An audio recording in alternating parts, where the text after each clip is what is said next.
do you see when you look in the mirror? You may think you look the same to everyone, including yourself, but what you are actually seeing is what you think others are seeing. If I asked you this question 15 years ago, knowing what we know about Cooley's looking glass self-theory, your answer may have been similar to the one above. But after this speech, your answer may change a little bit. The looking glass theory has been around since the early 20th century, while Facebook was born a little over a decade ago. Many factors point to the fact that Facebook can have an effect on one's self-identity and self-esteem. The question is whether or not the looking glass theory can be directly applied to users using Facebook. The speech will conclude that this is indeed possible, but it will also show that Facebook has become a tool through which you build your self-esteem, lack of self-esteem, or self-image and understanding. The looking glass self-theory has been around since 1902, when American sociologist Charles Horton Cooley came up with it. He stated, "I am not who I think I am. I am not who you think I am. I am who I think you think I am." Cooley received his PhD at the University of Michigan and made the following assertion while trying to understand society. Self and society are twin-born. We know one as soon as we know the other, and the notion of separate and independent ego is an illusion. He used a mirror to illustrate this concept. We see ourselves as others see us, and we make judgments based on that. David Kessel explains the theory in a similar way using 3 steps. We imagine how we appear to others. We imagine how we are judged by others after the conclusion of step 1. And we experience a feeling or a reaction based on that judgment. Cooley came to the conclusion that our actions and feelings reflect directly on what we think others perceive us as. Now, jumping over 100 years to a much newer phenomenon, Facebook was born in 2004. According to Jolie Odell, 43% of Americans are using Facebook. Facebook was introduced in 2004 by Harvard student Mark Zuckerberg. 845 million of the world's 7 billion people are on Facebook. It is used as much or even more than the internet's most popular websites, such as Google, Amazon, Yahoo, Twitter, and eBay. Although Facebook seems like the perfect place to catch up with your friends, share your photos, and completely be yourself, in recent years it has been known to be used by teens and young adults to publicly criticize their peers without the face-to-face interaction. So is this Facebook's fault, or is self-esteem issues just an inevitable part of growing up? Half of the users on Facebook are between the ages 13 and 25. According to Erik Erikson's model of identity, adolescents are in the 5th stage of development. This is where they grapple with identity versus role confusion. This is the period during our lives where we ask ourselves maybe the most fundamental question of all, who we are. In these years, we figure out who we are and we use others to shape us. We already have middle school and high school to make an impression on us, and we all have outside factors pulling our self-esteem in different directions. Girls develop their sense of self in various ways. According to psychologist Leonard Sachs, there are 4 factors that influence a girl's self-esteem.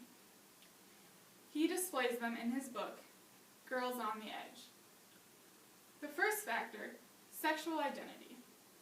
Girls are being more pressured to look sexy at a younger age and even have sex at a younger age. If girls are being pressured into having sex at too young of an age before they are ready, it can lead to bigger issues down the road.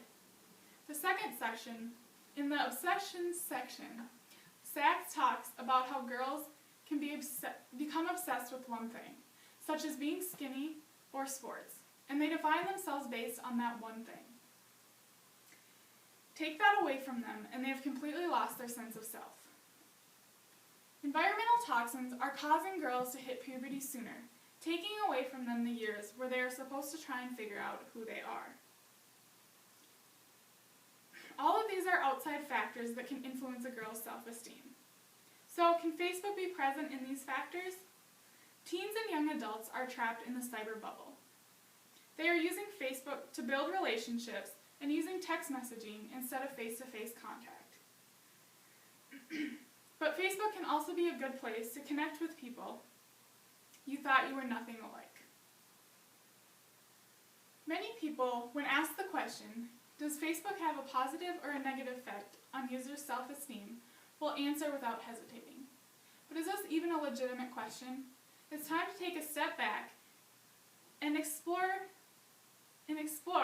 to see if Facebook even has a direct relationship on people's self-esteem. In a study done by Amy Gonzalez and Jeffrey Hancock called Mirror Mirror on My Facebook Wall, 63 university students were surveyed. They were split into 3 different groups.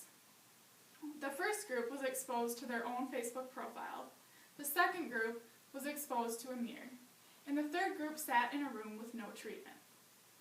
After the survey was completed, it showed that the stimulus, Facebook, does indeed have an effect on the user's self-esteem. Now that a connection has been made between Facebook and self-esteem, we need to ask if Facebook can be directly applied to Cooley's looking glass self-theory. In a CNN article on Encyclopedia of Beauty, Inyati talks about the effects that Facebook has on girls in her sorority. These girls have so many outside factors influencing their self-esteem. According to Cooley, our minds are already programmed to develop our sense of self based on what others think of us. So it is very common to see a comment left on somebody's wall saying how beautiful they are, that the rest of us would seek out that same compliment. And if we do not receive that compliment, it can make us feel bad about ourselves. So if Facebook can make you feel unattractive, and it is a key player in developing our sense of self, it can cause low self-esteem. But on the contrary, as stated in Mendiz's article, Status Update, I'm So Glamorous, Facebook is a place where users can post the best photos of themselves and share their most memorable times with their friends. Because it is a controlled public setting, and you are sharing with your friends the best part of your life, it can help your friends see you in a different light. And in turn, it can make you see yourself in a more positive way, ultimately boosting your self-esteem. So after seeing the correlation between Facebook and Cooley's theory, I asked myself the same question. What do you see when you look in the mirror?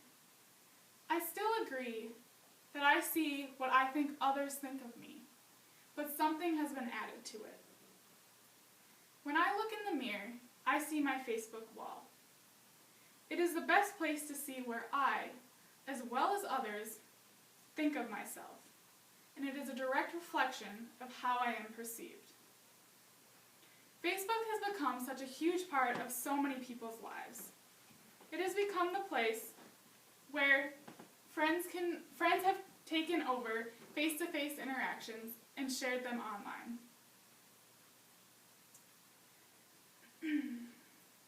It has taken over personalities and influences us as people, but not all for the bad. We already have middle school and high school, and maybe even our first year of college, to worry about our self-identity. And how much, although this sounds like a bad thing, excuse me, I lost my place, and how much of it is influenced by others, whether we like it or not, Facebook has been added to this equation. So although this sounds like a bad thing, just like high school, your ride can either be smooth or bumpy. It's up to you how you choose to perceive it.